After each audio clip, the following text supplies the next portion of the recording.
Hi there, Sanmunani Molweni. Welcome to Fix channel. If you're new here, please subscribe before the end of the video.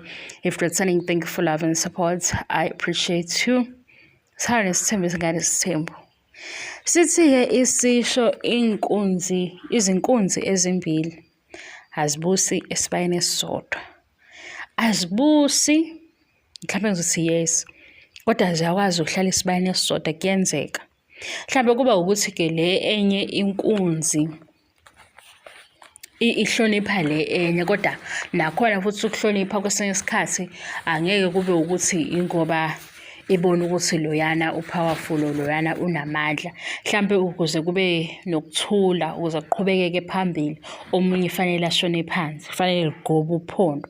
Mase kuba ukuthi kumnikazi wey'nkunzi, wazo-ke manje izinkunzi zowu-2, vele uba nayo la ithembile, shuthi la ithembile naye azigqaje ukuthi yabo le mayiphume ngaphandle nakanjani into ekufanele ukuthi yenze izoyenza. Abe nakho lokho nomnikazi wazo zimbili, kuze kube nanokuthi phela ngese ney'nkunzi, inkunzi nayo iyatrainwa njengoba sike sizwe nje ukuthi zike yiqhathwe kudala beyiqhathwa masilaleli iy'ngxoxo zobaba ukuthi iy'nkunzi kudala zayiqhathwa. Mhlawumbe uthole ukuthi naye-ke lena ayibona imandla kakhulu, ayitraine kakhulu, mase mhlawumbe kwelinye isayidi ishode le training.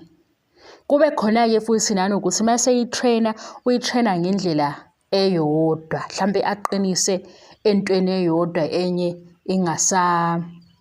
ingaseyenzeki kahle. Wekazi wangikhuluma ngesiZulu, ngumZulu oyiqashayo ngoba umZulu, ngizokhuluma nje ilanguage yami ngendlela eyiyona, angizukuyinciphisa. Ngiyabona abanye bayangibhalela ukuthi isiZulu sakho sidiphi, ngiyaxolisa, ngiyafisa ukuthi ngabe bengiyazi English ngendlela e-right, ngiyikhulume nge-English lento esiyikhulumayo, kodwa sisazobambana-ke kuyona le nkulumo. Wedade asiphikisani-ke nokuthi umnikazi wenkunzi uyayibona.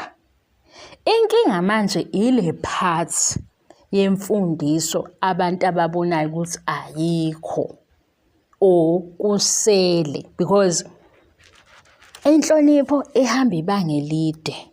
Sezikhona-ke ezinye izinto because umuntu akakhiwa into eyodwa kuphela, uyabona. Kuyenzeka Nkosi yami uthole ukuthi usomabhizinisi kodwa mkhulu, kodwa ubone ukuthi ave baphatha kabi abantu, ave ngabahlonipha abantu. Isiqinile-ke inkunzi, kuyabonakala ukuthi cha yiyo le, iyona inkunzi.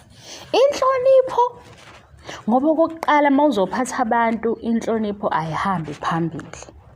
Isibindi yes siyadingeka, nakhona futhi isibindi sidingeka, akuveli ukuthi isibindi sifunakala kuphi ngakusiphi isikhathi. Kungabi isibindi sokuthi uzokwenza izinto ezi-wrong ezizogcina sey'limaza yena. Ukuvimelana-ke nawe ukuthi iy'nkunzi ey'mbili kufanele kube khona eshona phansi, kube khona ephakamayo.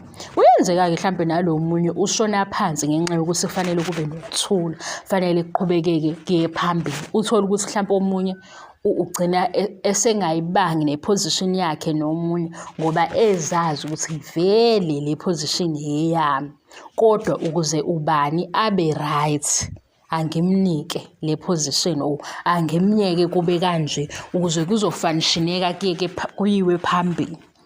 Thina-ke yimi uFix SA kanye nabanye ababuka i-TV show sibuka ukuthi-ke i-training njengoba ikhona iqhubeke yaphambili, nalona futhi osefaka i-training esebonile ukuthi leli side leli ngilithembi.